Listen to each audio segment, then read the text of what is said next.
Tell us a little more about the exam. How is it conducted? What are the eligibilities and everything that people would like to know?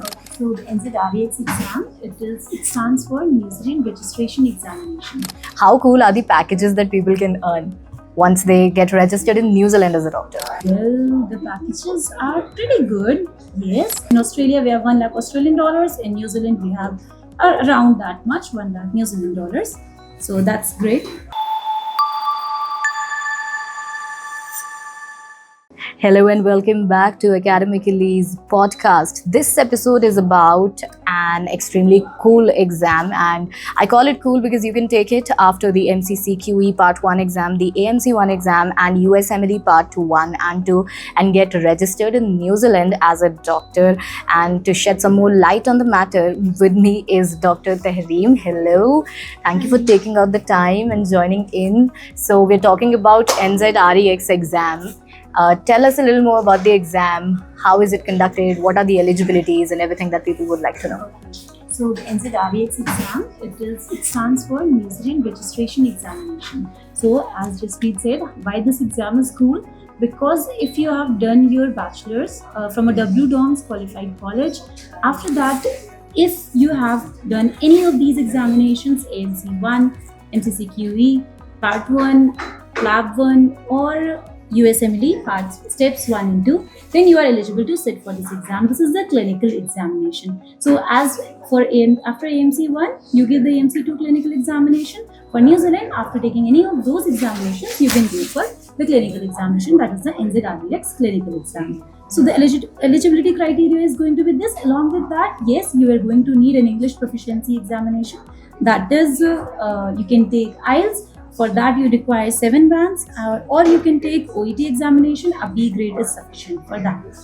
Alright, so I'll come back to the point where I said that NZREX is really cool. Please tell our viewers how cool are the packages? How much do you earn when you get registered in New Zealand as a doctor?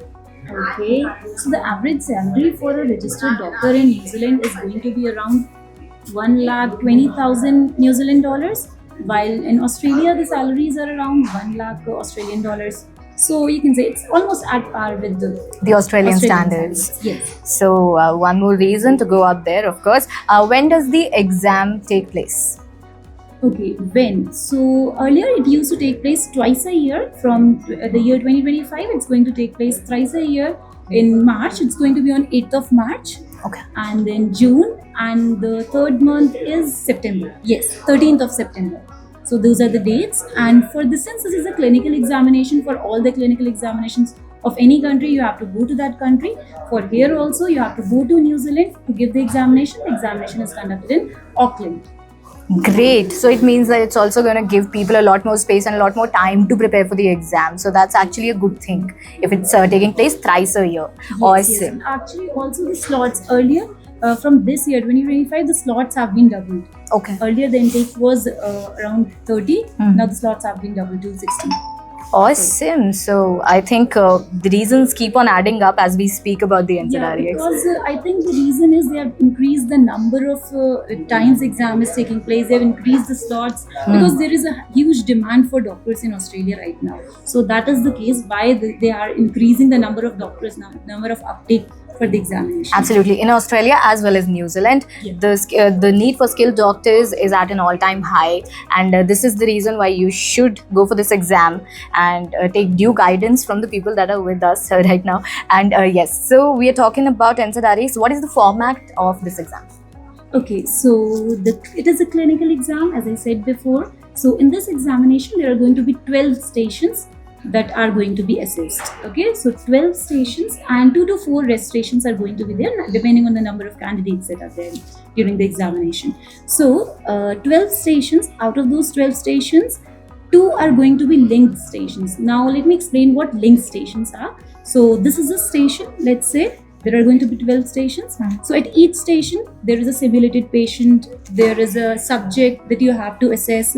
I'll tell you all about that later on. So at the link stations, there is going to be a pre-station where they will provide you with some material. It could be some investigations, it could be some other information about the patient. You have to go through that information and then you come to the main station and there you will be assessed. In the link stations, it is not going to be an examiner.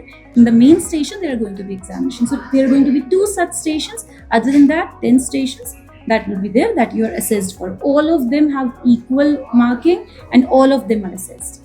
As in AMC2 examination, not all are assessed. So that is there. Here, all of the stations are assessed and they have equal marking. Okay, and that remains the key difference. So, Yes. is there a name given to the methodology that's used to assess the people who are taking this exam?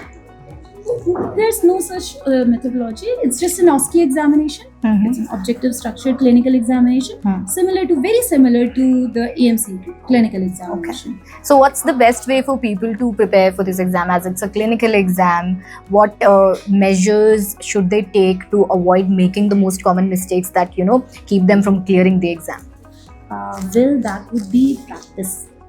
That is very important. Totally. You need to have the theoretical knowledge, that is important, but along with that, practicing. When you are working at a hospital or at academically also, we provide clinical classes where each and every subject, each and every system, that is, let's say, the genetic urinary system. So that will be explained to you in detail. You need to understand the whole system, but after that, how are you going to, if a patient comes to you with a case, so how you are going to starting from the first, you have to be professional. Now there are, yes, I would like to also tell you about the domains that are there. So there are 7 domains that are assessed in this examination. Okay, so that is there is professionalism, that is very important, communication, very important, cultural safety. Now these 3 domains, they are assessed at each and every station.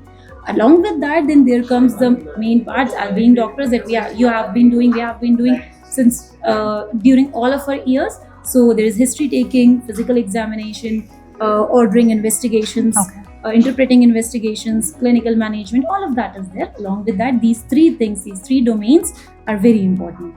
Yes, so you were telling me, the tips and tricks that people need to follow, and academically gives you prep courses well curated for you and all the tips and tricks. So, the podcasts are generally limited to a time frame that we have. Yeah, I would have loved to, discuss a question with your sample question. But for that you can maybe subscribe, and later on we can share something. Of course. And if you need counseling about any of the exams which are related to your profession, please feel free to reach out to us, because our one-on-one counseling sessions are absolutely free. And if you'd like more tips and tricks about the examinations that you are about to give, consider subscribing to our channel as well. Thank you so much, Dr. Tehri, for joining in, and we'll see you next time. Bye-bye.